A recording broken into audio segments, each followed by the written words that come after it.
Hey YouTube, I say it every time, but I think this time it's actually going to happen. We're just going to do a quick one, buttoning up some of the little things that have to be done before we take it to the state inspector.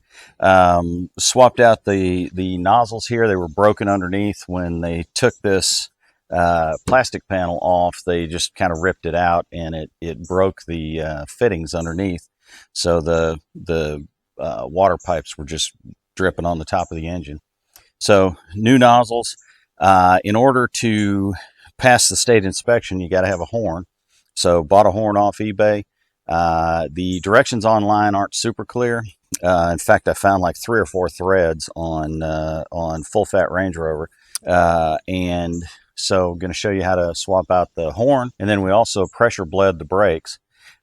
Even though we did the pressure bleed, I think we're still going to have to do the pump and cracking the calipers.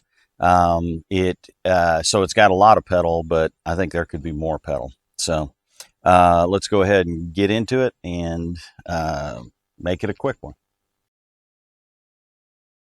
The 2011 Copart, they had taken this off and they broke the little feed lines underneath. So got to replace them. It's very bright and very hot. Just started on the side, working my way across, popping these up, and then try to come at it from the other side as well. Okay, just being a little careful now. Like I say, it is very hot, and so this stuff is much more elastic than normal. Now mine, as you can see, mine are broken off. They're still in the tubes underneath. We'll see that in a second. But here's the bottom. Let's go ahead and swap these out. Fairly easy. There's a little, you can see a little tang on the side there. And so with our body panel tool, we're going to push in on that. You can do it with your thumb as well. And then pull everything through here. All right. This is 100% aftermarket. I think this comes off. Anyway, 100% aftermarket, but the plugs do match up, and very similar. This is heated. It's got metal nozzles, so when you put on your front windshield heater, these come on as well. And so this little piece will go back up under the hood or the bonnet.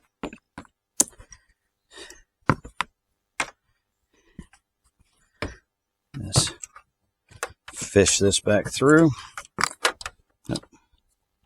Helps if you have it the wrong way. So the jet faces backwards, or faces the front edge. All right, and so we're popped up on that one. Go ahead and move over here. Now this one, something broke off. We'll have to see. I don't know if the piece is still in the truck or not. Oh, here it is. Pull that through. Get this off. Okay. Fish this through. And again, the water supply comes from the front of the truck. Get the back, there's a little lip on the back, get it in, and then pop in the front. Okay. And we are secure. I'm going to put this back on, and then we'll come from underneath the truck. So oddly enough, all of these are here. It's either the big white part that's normally left in the bonnet, or the little black thing and the white part was left in the bonnet. So we've got all of the connectors, which is a little bit surprising. Okay, that's seated. Let's make sure all of our cords are down underneath. Oh. 20 minutes later. All right, so my when I was beating the little body panel in, my camera slipped off the bonnet and broke the camera. I got it fixed, unbelievably. But you can see, got these back in, popped in, the little electrical connector snapped and plugged in. So we should have washer fluid now. Wish wash fluid.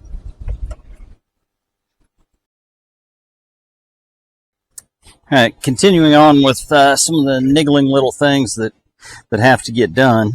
Bought the horn set, and it goes in front of the supercharger cooler. I think you could get to it through the arch liner, and certainly if you took the arch liner off, you could get to it. But I couldn't really find anything. All the online manuals didn't have a great picture of exactly where it was. I mean, it showed it in front of the auxiliary radiator. So this obviously this didn't come with a bolt. It's a 13 mil socket, and I think it's an M8 maybe. I swear if you got a left-handed friend, they would come in handy. So what I might do is take this horn off.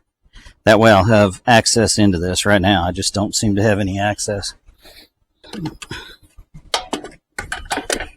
It would have been good to have this before I installed the metal bumper. It's not worth it to take the metal bumper off. Eventually.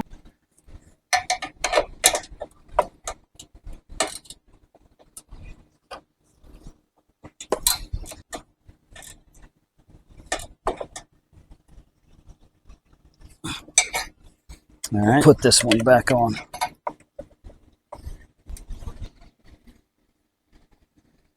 Here's a plug for it. This is a 10 mil socket.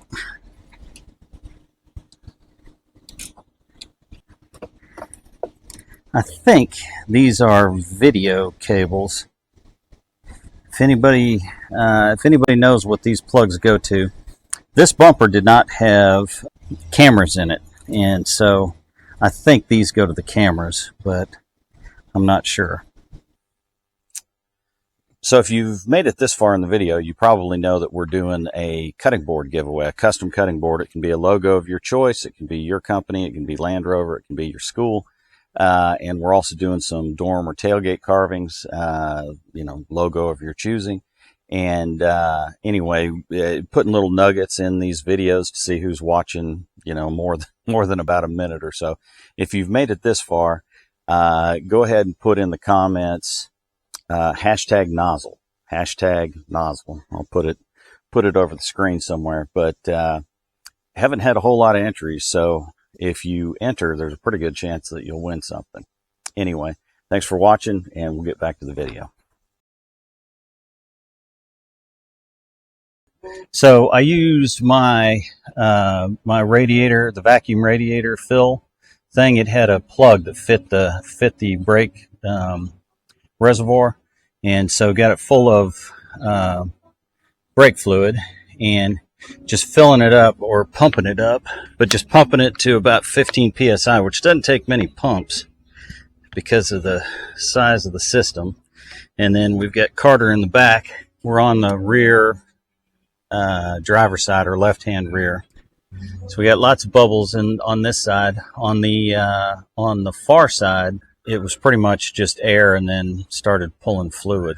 So once he gets done seeing bubbles, we're gonna let it run some. I want to go ahead and flush this out. What's it doing?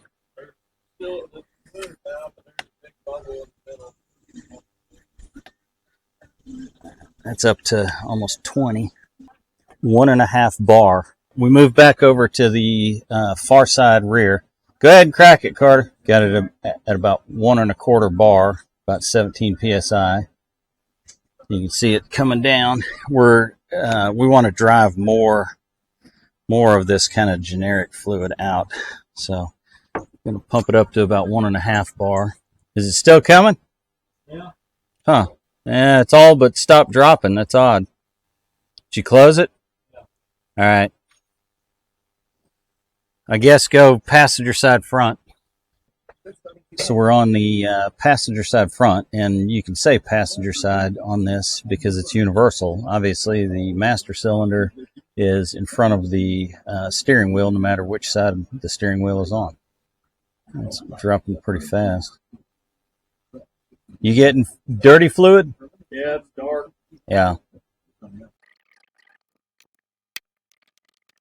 It's starting to clear up. All right, let the clear run for a little while. What, is it dirty? Yeah, it's dark.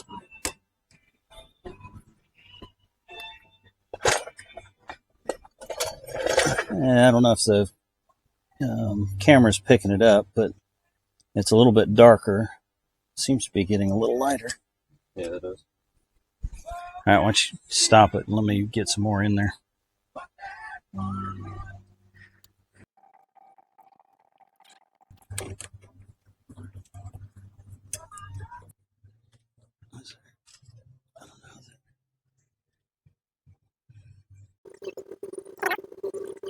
Yeah, is there? There's still some bubbles down there. Yeah, it looks pretty clear. All right, that's good on that one. Let's do the back ones one more time. Doesn't have to be much. Just make sure that there aren't any bubbles. See what the pedal feels like.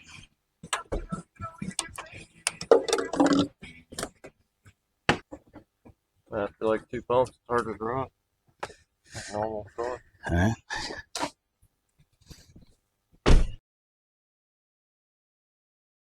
So these center hubs, I guess, are kind of notorious for sticking. And so what I'm going to do, I don't know that is supposed to be there. I guess it falls in a hole, so it's okay. I'll have to look on the other side.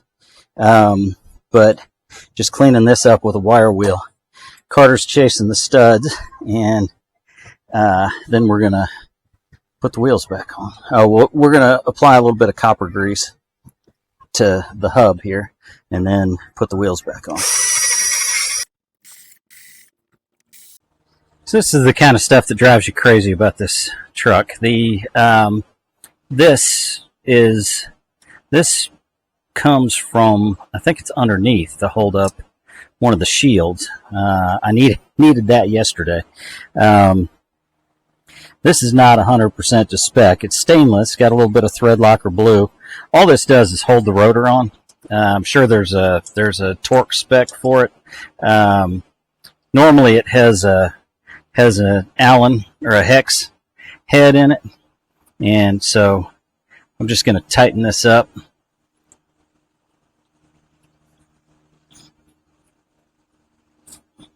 And for 99 cents, we've got a stainless screw in there holding that on. If I ever come back in and rotate the tires or something, I'll get the right bolt for it. But in order to get this working today, we're gonna go with this. So one of the last things to do is put the wheel arch in, connect up the electrics for the TPMS, and maybe take this on a little test drive. All right, YouTube. So we're about out of battery. That was a quick one, and hopefully you got something out of it. The next one, I think we're going to go ahead and do a walk around the entire truck and see if we're ready to go to the state. So my time's up. Thank you for yours. See you on the next one, YouTube.